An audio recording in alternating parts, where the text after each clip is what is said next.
amarira ndashaka kura ukubwiza bwawe naturaheza waneguriye aho amarira zagira iherezo ndambiwe iy'isi cumbi ry'amarira ndashaka kura ukubwiza bwawe naturaheza waneguriye aho amarira zagira iherezo wagobotowe ingoma y'umwanzi satani naru aragufiteho aduteza ibyago ndetse n'urupfu ariko Yesu yarutsinze iteka wagobotowe ingoma y'umwanzi satani naru aragufiteho aduteza ibyago ndetse n'urupfu ariko Yesu yarutsinze iteka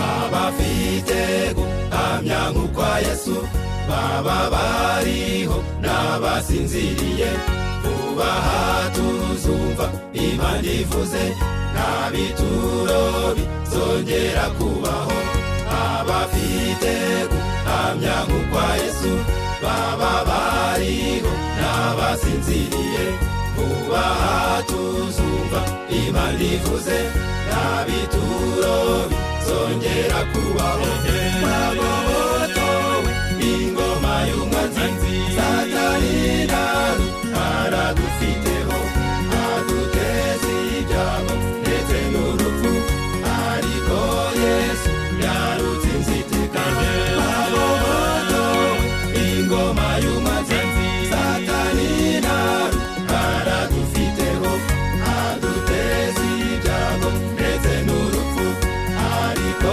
Yesu yarutsinze iteka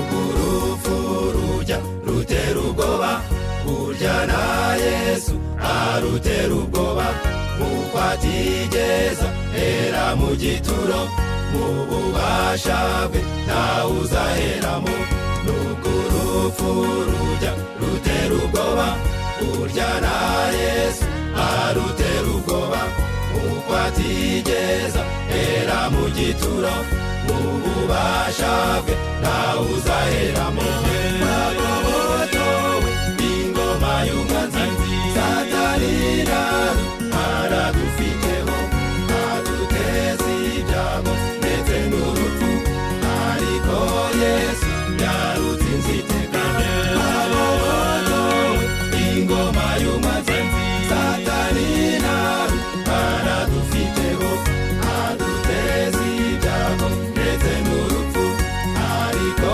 Yesu yarutsinze iteka ariko Yesu yarutsinze iteka ariko Yesu yarutsinze iteka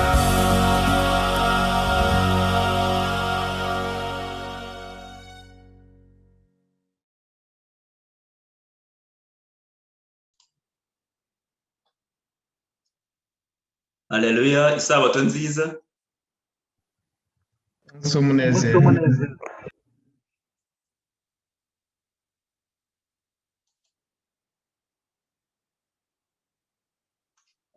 Murakoze cyane. Reka abari hano abashe kugera hano mwese mbifurize isabato nziza kandi ubuntu bw'umwami wacu Yesu Kristo bubane natwe muri uyu munsi wera w'isabato. Ndabona abantu babaye bake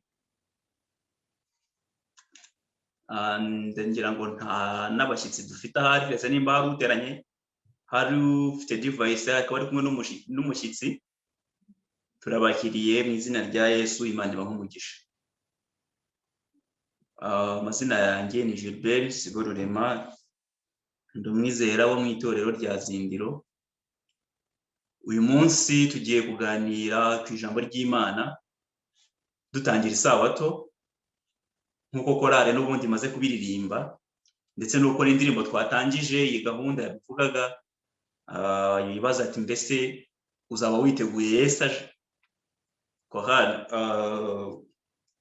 Ijwi rirenga nabo baratubwiye bati ndambiwe iyi si y'amarira, ariko hari aho tuzaba kandi tuzaba iteka ryose, nk'uko Yesu ubwe yabivuze, avuze ati ngiye kubategurira aho muzaba, kugira ngo aho Yesu ari natwe tuzabeyo, izina ry'Imana rihabwe icyubahiro. Tugiye kuganira amagambo asa n'indirimbo twatangije yabazaga ngo mbese uzaba witeguye.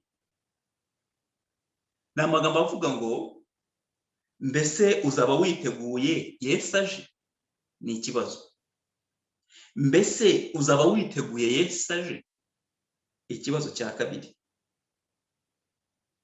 Dore araje, itegure, dore umukwe araje. Igice cya kabiri cy'iyi ndirimbo kiravuga ngo muringanize amatara araje, muringanize amatara araje, dore araje, itegure, dore umukwe araje. Igice cya gatatu kiravuga ngo nimutyo tumusanganire, araje, nimutyo tumusanganire, araje koko, itegure, dore umukwe araje.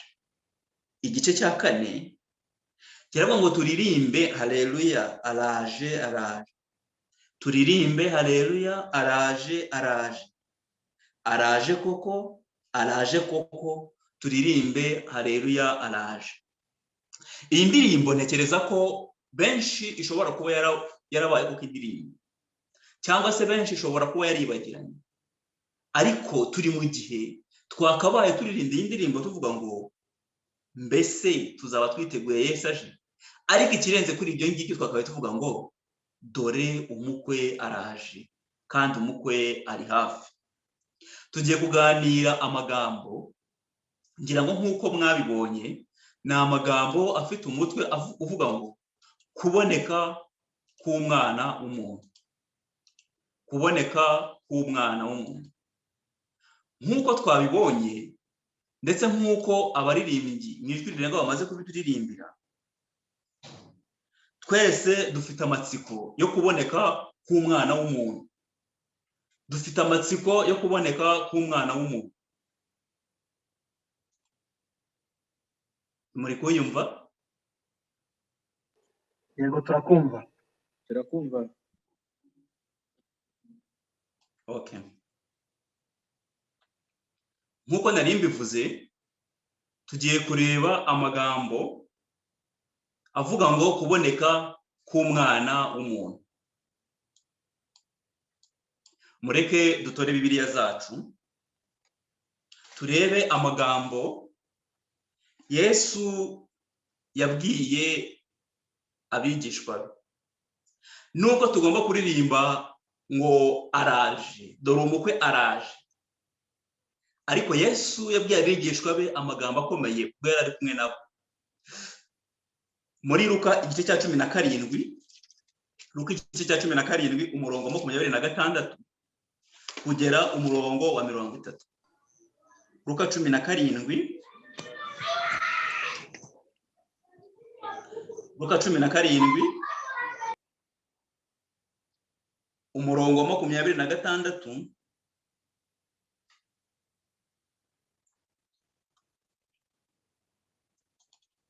shobora kuba nibeshye isomo, ariko isomo ryari rihari. Ni amagambo Yesu yabwiye abigishwa be ubwo ababwiraga ngo kandi uko byari biri mu minsi ya Nowa niko bizaba no mu minsi y'umwana w'umuntu.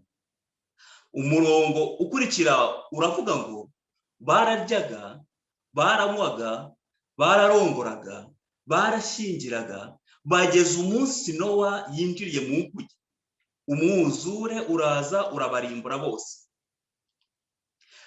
No mu minsi ya Loti nabyo byari bimeze bityo. ibi ni ibihe bibiri bitandukanye. Tuzi isi yo kwa Nowa uko yari imeze. Nowa yamaze imyaka 120 abwira abantu, Imana imutegeka kubaka inkuge, arayubaka, imyaka 120 irarangira. Ariko igiteye ubwoba nuko igihe imvura yagwaga yasanze nta numwe witeguye. No kwa Loti niko byagenze. Ngo mu minsi ya Loti nayo byari bimeze bityo. Abi Sodomu ni Gomora bararyaga, baranywaga, baraguraga, barabibaga, barubakaga, maze umunsi Loti yavuye i Sodomu, umuriro n'amazuku biva mu ijuru biragwa, birabarimbura bose. Ni nako bizamera umunsi umwana w'umuntu azabonekeramo. Turimo turareba amagambo avuga ngo kuboneka k'umwana w'umuntu.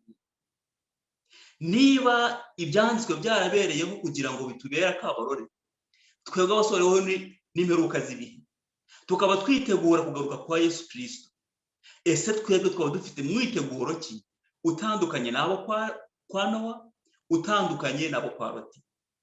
Ijambo ry'Imana rivuga buri munsi rinyura mu matwi yacu, ariko ikibazo ni kimwe, ntabwo abantu turyumva, ntabwo abantu turiha agaciro. Abantu n'ubundi duhugiye mu bituzanira inyungu, duhugiye mu kurya, duhugiye mu kunywa, duhugiye mu kugura, duhugiye mu bintu byinshi bihugije intekerezo zacu, maze umunsi umwana w'umuntu azabonekeraho ukazadutungura nk'umujura. Birababaje ndetse biteye agahinda urebye imibereho muri iki gihe abantu babayeho. Birababaje. Muri Mariko igice cya mbere umurongo wa 15 hari amagambo avuga ngo igihe kirasohoye, ubwami bw'Imana buri hafi, nuko mwihane mwemere ubutumwa bwiza. Igihe kirasohoye, ubwami bw'Imana buri hafi. Agakiza kacu karatwegereye kuruta igihe twizere. Ijambo ry'Imana rikaduhamagarira kwihana kandi twemera ubutumwa bwiza. Iyi si dufite ibintu byinshi biduhangayikishije, byinshi cyane. Tugendeye no kuri ibi bihe abantu benshi turimo bijyanye na coronavirus, abantu basuka amarira, baririra Imana. Abenshi banategereje ko Imana itakibaho, abandi bumva bararuhiye ubusa, maze benshi batangiye gusubira inyuma.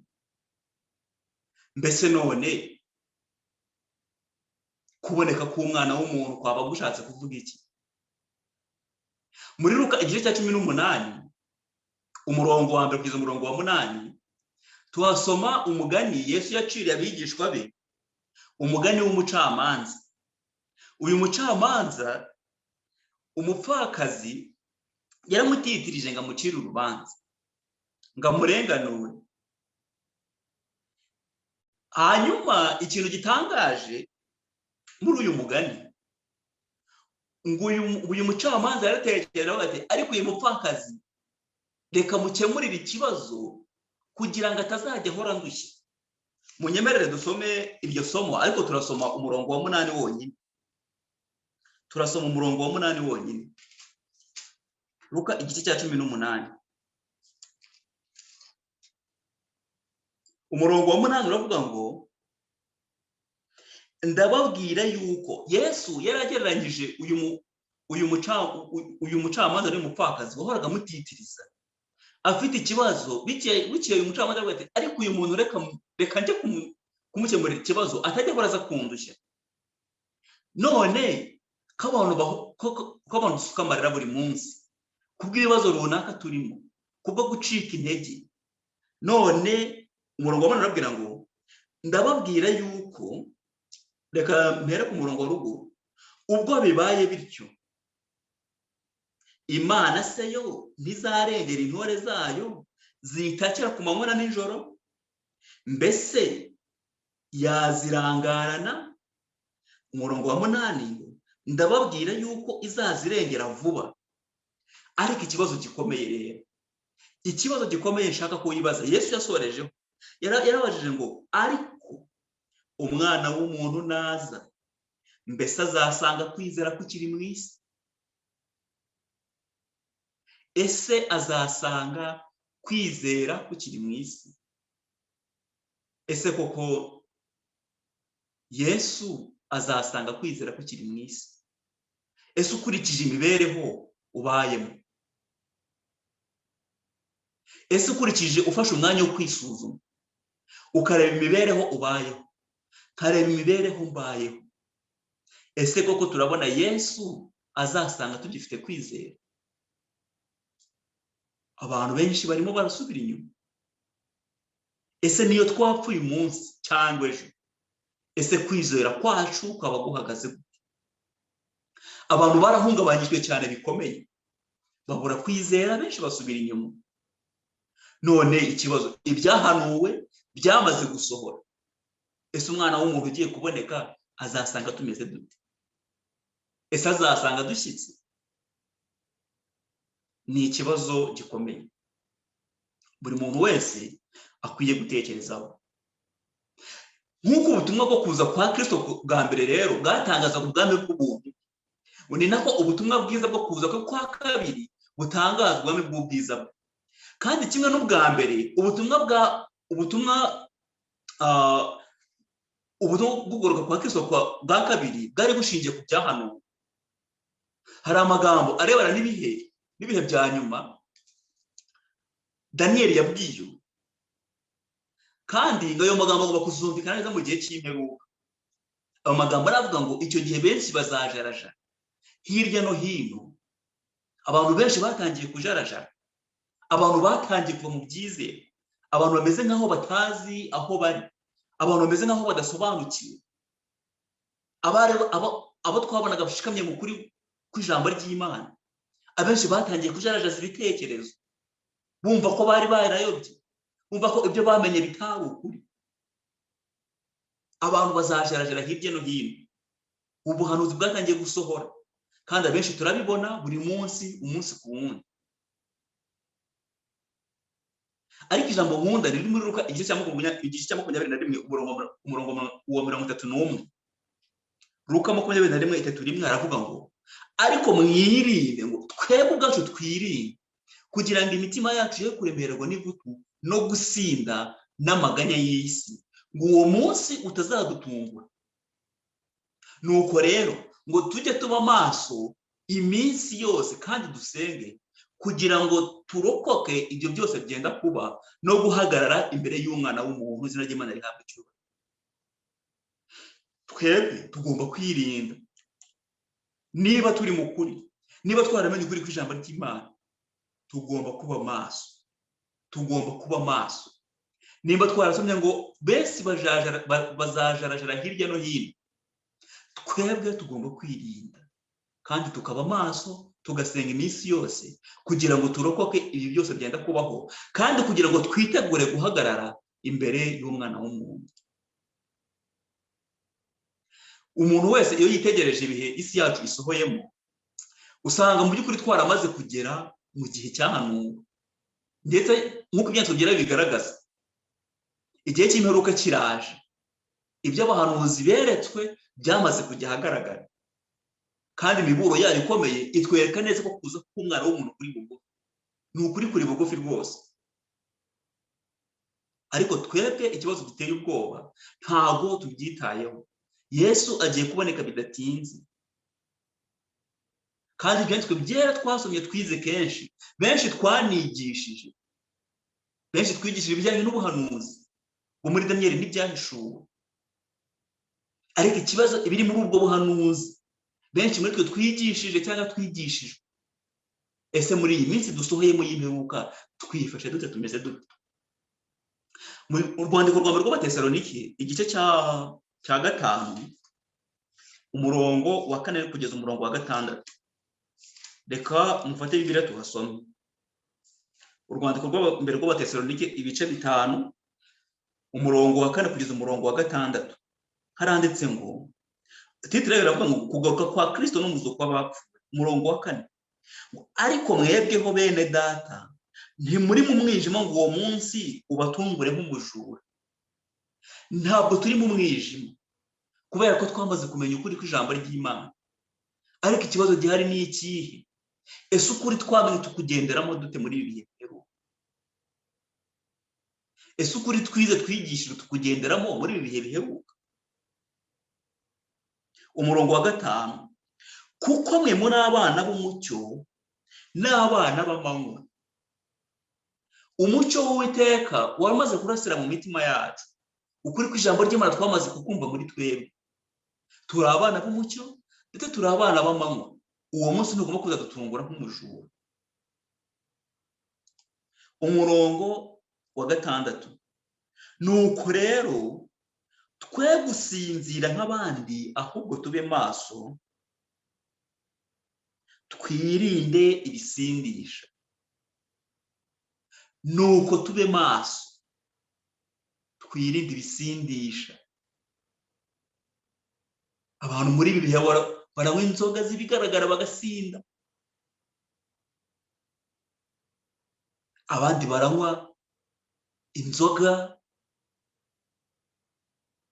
bamaze gusinda inyigisho mbi, inyigisho z'ibinyoma, kandi dufite ukuri kw'ijambo ry'Imana twize ndetse bamwe muri twese twanigishije.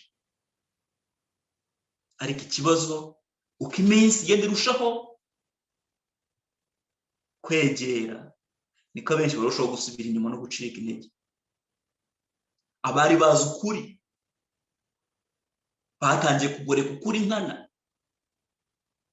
Abantu benshi bamaze gusinzira, ntibakitaye ku by'umwuka. Abenshi ntibakiga Bibiliya, abenshi ntibagisenga.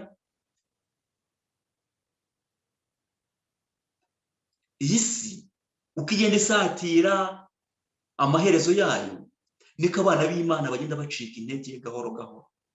Ariko ntabwo dukwiye gucika intege, kuko ntabwo turi abana b'umwijima ngo uwo munsi uzadutungure nk'umujura. Oya, turi abana b'umucyo ndetse turi n'abana b'amanywa.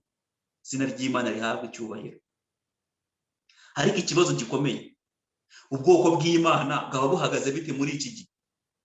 Iki gihe ubwoko bw'Imana duhagaze dute? Ese abo mu itorero tumeze dute? Hari amagambo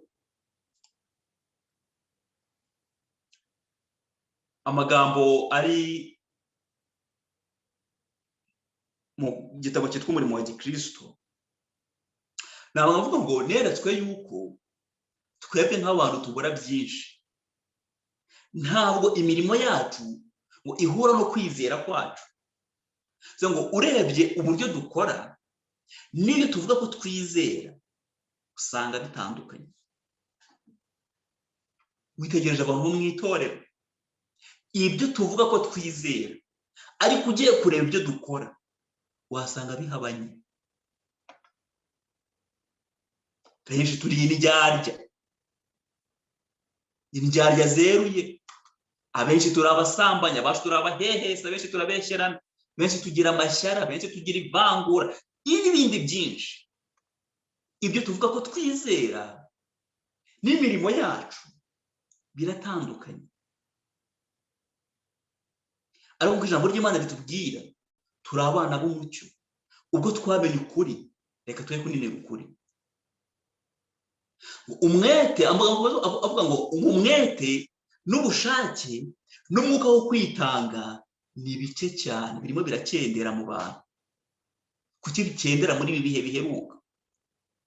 Ariko dukwiriye gukanguka. Tuvuga ko turi abigishwa ba Kristo, ariko iyo umuntu atwitegereje ntacyo turusha abo twita ko ari ab'isi. Birababaje, biteye agahinda.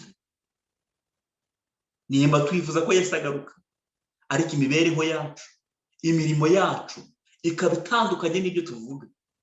Birababaje, biteye agahinda. Buri muntu wese yisuzume, arebe uko ahagaze, arebe ko ashyitse. Uko tugenda dusatira rero kuza kwa Kristo, ni nako Satani agenda atera abantu benshi ibintu bimeze nk'ikinya. ubwoko bw'Imana rero bugomba kwita ku miburo kandi bukitegereza ibimenyetso by'ibihe, uko twabyize mu buhanuzi, uko twabyigishije mu buhanuzi, uko twabyigishijwe. Tugomba kwita kuri ibyo bintu byose, tugomba kwita ku bimenyetso by'ibihe. Ibimenyetso byo kugaruka kwa Kristo biragaragara ku buryo budashidikanywaho, buri muntu wese arabibona hamuzengurutse. Itorero mu bihe by'akaga ko muri iyi minsi yeguka vuba bidatinze, ukurimbuka gukomeye kuri imbere kuzatwara benshi. Twese turabizi, ariko ikibazo ntabwo twiteguye. Ntabwo twiteguye Yesu ugiye kwerekanwa. Ntabwo twiteguye Yesu Kristo ugiye kugaruka. Twize ibimenyetso byo kugaruka kwa Kristo nk'uko tubibona muri Matayo igice cya 24. Matayo igice cya 24, ibyerekeye kurimbuka kwa Yerusalemu no kugaruka kwa Kristo. Yesu yatanze ibimenyetso bifatika bigaragara tubona n'amaso yacu. Mu gice cya 12, mu gice cya 24, umurongo uhereye ku murongo wa 4, umwirinde hatagira umuntu ubayobya, kuko benshi bazaza biyita izina ryanjye bati ni jye Kristo, bazayobya benshi. Iki kimenyetso ntaho uvuga ko atakibona mu bantu uteraniye kuri uyu mugoroba. Ntaho uvuga yuko iki kimenyetso atakibona mu bantu barana kuri uyu mugoroba. Ni ikibazo gikomeye.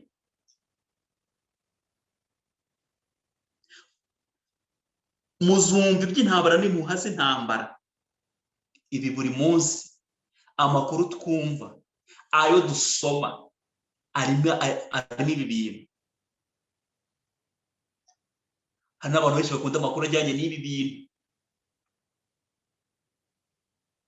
ariko ijambo ry'Imana rirakambwira ngo mwirinde, twirinde tudahagarika imitima, twirinde tudahagarika imitima, kuko bitazabura kubaho.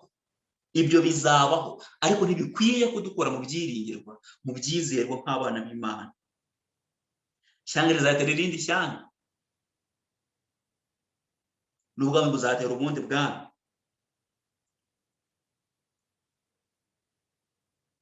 Umurongo wa 12, maze kuko ubugome buzagwira, urukundo rwa benshi ruzakonja. Ibi turabisoma buri munsi. Ibi twarabyigishije mu buryo bufatika, benshi twarabyigishije mu buryo bufatika. Urukundo ruzakonja, buri wese ahari ashobora kubibona, ariko uwihangana akageza imperuka niwe uzakizwa. Imana ihabwa icyubahiro. Ijambo ry'Imana ritanga icyizere yuko harimo abazihangana. Ijambo ry'Imana riduha icyizere ko harimo abazihangana, kandi uzihangana akageza imperuka uzanambira ukuri. Indirimbo dufite mu gitabo ngo nambira ukuri, jya wihangana, komeza ubutwari no kwizera.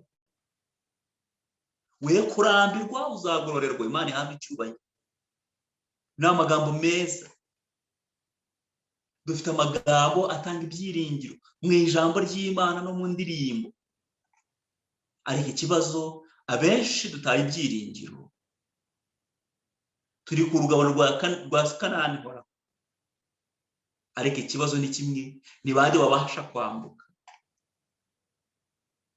Ni bande babasha kwambuka iyo Yorodani iri imbere yacu? Ese turiteguye? Twiteguye kugaruka kwa Yesu? Ese witeguye ute? Ese njyewe niteguye? Ni ikibazo gikomeye. Buri muntu wese yisuzume, buri muntu wese yisuzume kugira ngo atagibwaho umugayo. Uko tugenda rero dusatira imperuka y'ibihe, twebwe nk'uko twabibonye ko turi abana b'umucyo, dukwiriye kwitegura gusanganira Kristo. Munyemerere dusome amagambo ari mu gitabo cy'inama zigirwa itorero, igitabo cy'inama zigirwa itorero, dusome paje ya 52. Inama zigirwa itorero paje ya 52. Ni amagambo, ni icyigisho gifite umutwe uvuga ngo igihe cy'imperuka. Ayo magambo aravuga ngo turi mu gihe cy'imperuka, ibimenyetso by'ibihe byihutira gusohora, biragaragaza yuko kuza kwa Kristo kuri hafi. Iminsi turimo iteye ubwoba kandi irakomeye. Iminsi turimo iteye ubwoba kandi igenje gute? Birakomeye.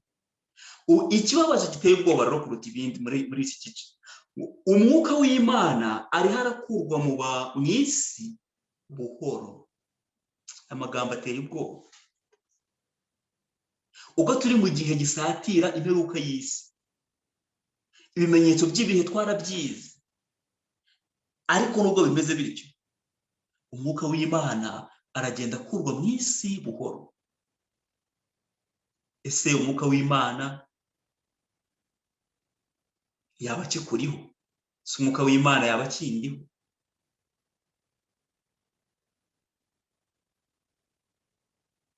Ibyago n'imanza byamaze kugera ku basuzugura ubuntu bw'Imana.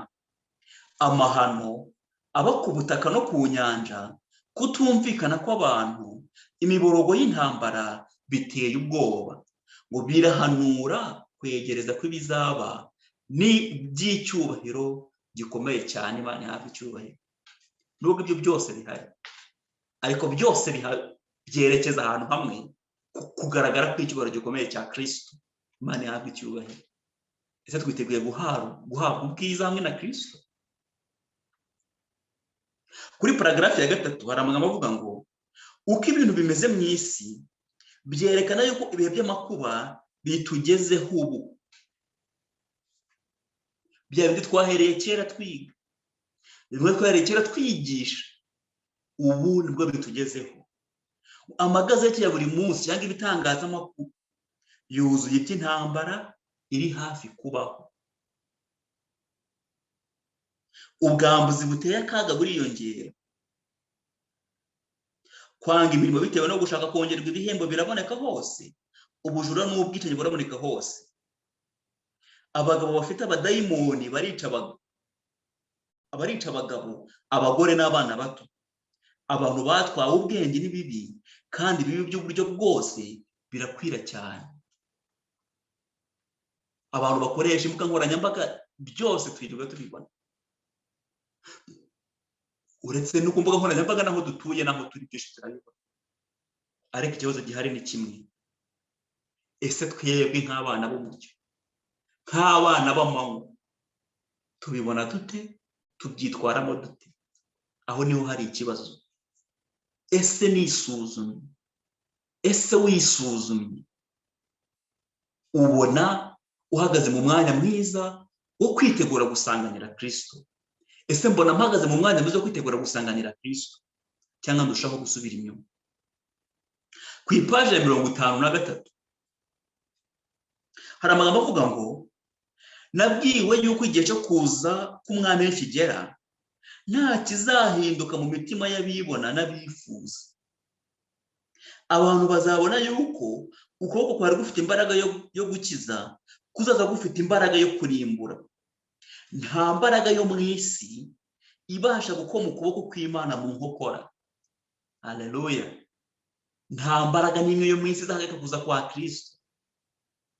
Nubwo leta z'isi zakora iki, nubwo bashakashaka bati, ukuboko kwa Kristo igiye kuza kwiteguye, nta kintu kimwe kizagukoma mu nkokora. Nta bintu bishobora kubakishwa amazu bizabasha kubarinda kurimbuka, ubwo igihe cyategetswe cy'Imana cyo guhanira abantu ko basuzuguye amategeko yayo kandi ko bishe cy'icyubahiro kizaba kigeze. Nta kintu na kimwe kizabasha kurengera abantu. Ibyo twiruka inyuma byose ni nk'umurama utumuka. Nta kintu na kimwe kizabasha kuturengera igihe ukuboko kw'Imana kuzaba kwiteguye, igihe icyubahiro cy'Imana kizaba kigiye guhishurwa. Nta kintu na kimwe ku isi kizabasha kuturengera. Icyo dukwiriye gusa ni ukwitegura. Ku ipaji ya 58 ni ku cyigisho kindi kivuga ngo itegure gusanganira mwami. Paji ya 58 hari amagambo ababaje.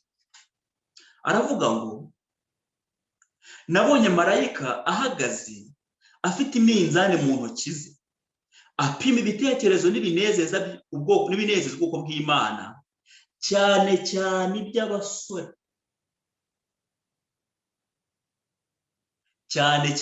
iby'abasore, abasore nitwe dusumbirijwe, nitwe dufite ibibazo bikomeye mu bihe biheruka. Ku ruhande rumwe hari ibitekerezo n'ibinezeza byerekeye ijuru, ku rundi ruhande hari ibitekerezo n'ibinezeza byerekeye isi. Ibinezeza byerekeye isi,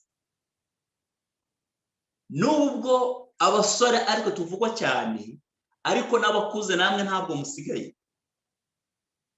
Nuko kenshi na kenshi ibitekerezo bisa n'ibyerekeye isi bikorwa n'abasore.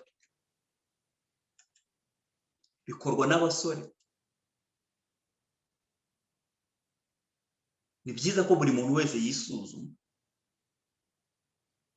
Kuri icyo gipimo hashyizweho gusoma ibitabo by'ibitekerezo byose, intekerezo z'imyambaro no kwiyerekana, kwirarira, ubwibone n'ibindi.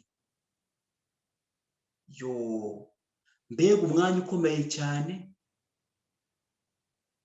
Abantu muri iyi minsi bafite ibitekerezo byo kwambara, abandi ni ukwiyerekana, gukora ikintu kugira ngo bambone, kugira ngo babone ko ndenze.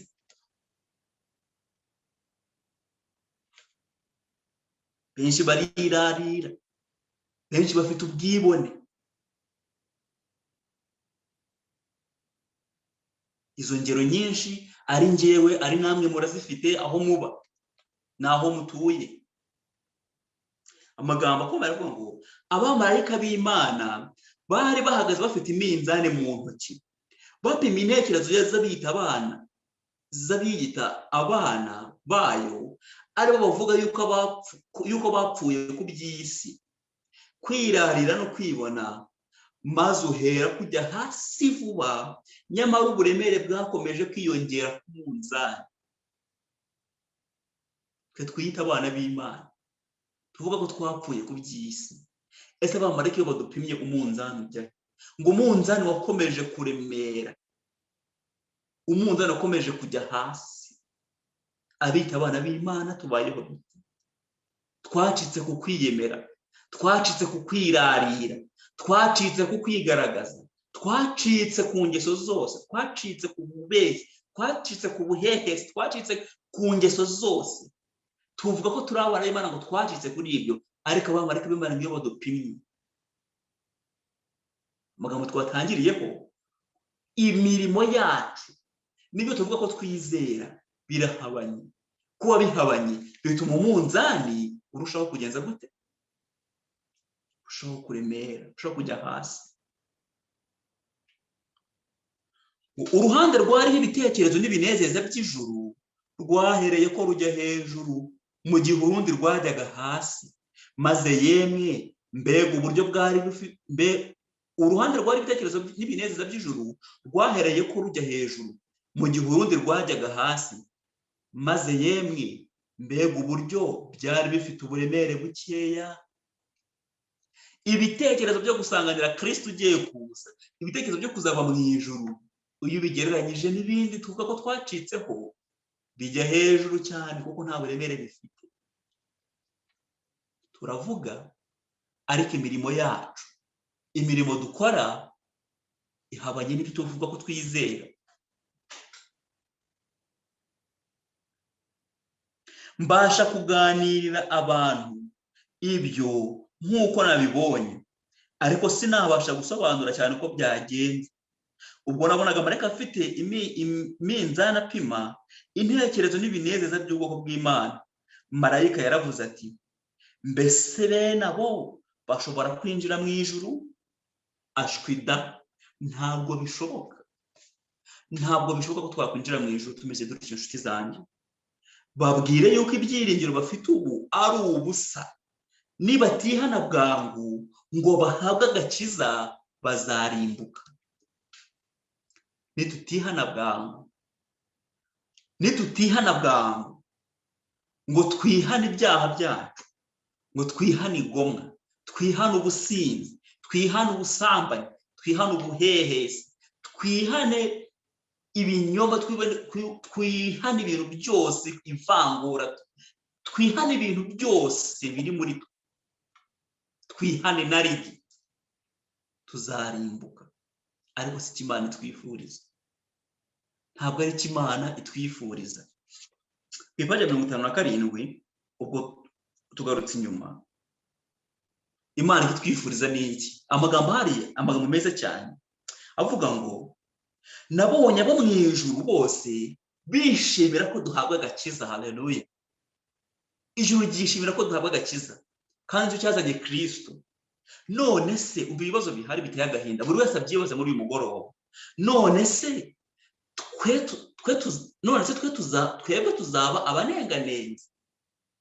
Ese tuzaba batagira icyo bitaho, nk'aho ari icyoroshye ko dukizwa cyangwa ko tuzimira? Mbese tuzasuzugura igitambo twatangiwe? Ntabwo twakagisuzuguye rwose. Hano amagambo aravuga ngo igisubizo kiravuga ngo bamwe barabikoze. Ijambo ry'Imana, bamwe barabikoze, ariko ntabwo ari bose. Izina ry'Imana rihabwa icyubahiro. Bamwe barabikoze. Twasuzuguye igitambo cya Kristo, dushaka kuba abanenganenzi. Bamwe barabikoze, ariko ntabwo ari bose. Imana ihabwa icyubahiro. Reka tube muri abo bandi batabikoze, kuko ijuru ryose ryishimira yuko dukizwa, ryishimira ko duhabwa agakiza. Ariko se inshuti yanjye, wowe uteranye natwe kuri uyu mugoroba, wowe urabyizeye? Nawe ushaka guhabwa agakiza? Ese ufite mwiteguro ki watuma uhabwa agakiza? Yesu Kristo wazutse ari hafi kugaruka. Azahagarara ku bicu by'ijuru maze avuge ijwi rirenga, abapfuye bazuke. Nk'uko tubisoma mu rwandiko rw'Abatesalonike igice cya 5 umurongo wa 16 kugeza umurongo wa 18. Reka tuhasome. Urwandiko rw'Abatesalonike igice cya 5 umurongo wa 16 kugeza 18. Hari amagambo avuga ngo nuko umwami ubwe azamanuka, kuko umwami ubwe azaza amanutse ava mu ijuru aranguriye ijwi rirenga hamwe n'ijwi rya marayika ukomeye n'impanda y'Imana. Nuko abapfiriye muri Kristo nibo bazabanza kuzuka, maze natwe abazaba bakiriho basigaye duhere ko tujyananwe nabo, tuzamuwe mu bicu tuzasanganira umwami mu kirere. Nuko rero tuzabana n'umwami iteka ryose. Izina ry'Imana rihabwa icyubahiro. Nuko mumaranisha imibabaro kubwirana ayo magambo. Dufite ibyiringiro by'uko Yesu Kristo azagaruka. Ubwo Yesu Kristo ari hafi kugaruka, ni byiza ko buri muntu wese yisuzuma, buri wese asubire mu mibereho ye, arebe ibidatunganye, kugira ngo Kristo agiye kwerekana mu cyubahiro cye he kuzagira usigara muri twebwe, ahubwo tuzabane nabo ubuziraherezo. Nibyo mbasabira nanjye nisabira, ngo Imana ibidushoboze muri uyu mugoroba mu izina rya Yesu. Amen. Yesu uzaba witeguye, Yesu aje, Yesu uzaba witeguye, Yesu aje, dore araje, itegure dore umukwe araje, dore umukwe araje.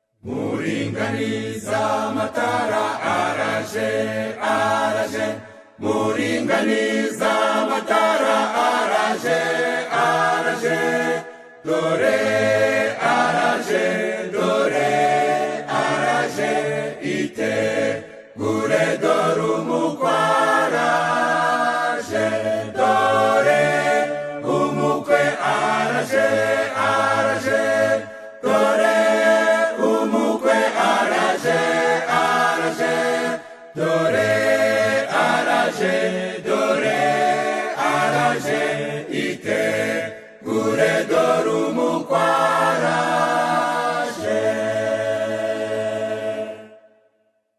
mutyo tumusanganire araje araje mutyo tumusanganire araje araje araje koko araje koko itegure dore umukwe araje dore umukwe araje araje dore umukwe araje araje dore araje dore araje itegure dore umukwe araje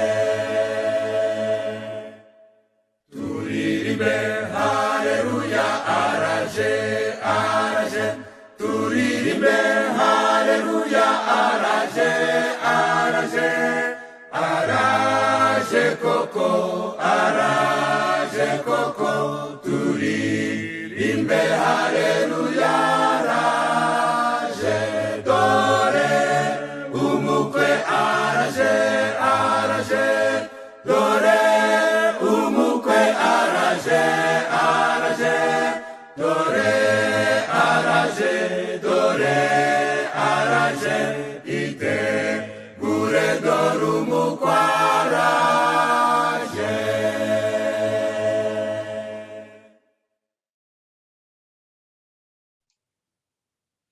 reka aho turi twubahe Imana dusenge. Data mwiza ushobora byose, tugushimiye amahirwe atangaje duhaye yo kongera kumva ijambo ryawe. Turasatira igihe cy'ikugaruka kwawe, kuko ijambo ryawe ribitubwira. Ibimenyetso byinshi abahanuzi bahanuye turabibona bisohora n'amaso yacu. Duhe guhagarara dushikamye kandi uturinde kuva mu byizero, ko turi abana b'umucyo, ko turi abana b'amanywa. Reka imitima yacu ishishikarire kugutegereza ubwo ugiye kuza. Turinde gusubira inyuma ku buryo bwose. Dusabiye abacitse intege n'abarambiye mu rugendo kugira ngo bongerere imbaraga, bongerere umwete mu bugingo, kandi natwe twibwira ko duhagaze twirinde tutagwa uko ariko kose. Uwiteka Imana, iyi sabato ikomeze kutubera y'umunezero. Tunezererwe mu buntu bwawe, kandi tunezererwe n'abana data hirya no hino, kugira ngo ibyo tuvuga n'ibyo dukora bihamanye n'ijambo ryawe yuko turi abana bawe kandi ko tukwiteguye. Duhe umwiteguro ushyitse, duhe guhagarara dushikamye mu kuri kw'ijambo ryawe. Dusaba itorero hiri ku isi yawe, ku isi, kugira ngo urisukire mwuka wawe, mwuka w'Imana we ku itorero, nubwo bigaragara ko mu bihe bya nyuma agenda akurwa mu isi. Reka tukwinginga ngo agahe dusigarane twe kugapfusha ubusa, twihane bikiri none, maze ubwo ugiye kwereka ngo tuzabonere mu bwami bwawe. Reka muri uyu mugoroba ibidukwiriye byatuma turushaho kwitegura ubwo ugiye kugaruka, tukazabonera mu bwami bwawe. Biduhe n'abakwambaza bose mu izina rya Yesu, amen.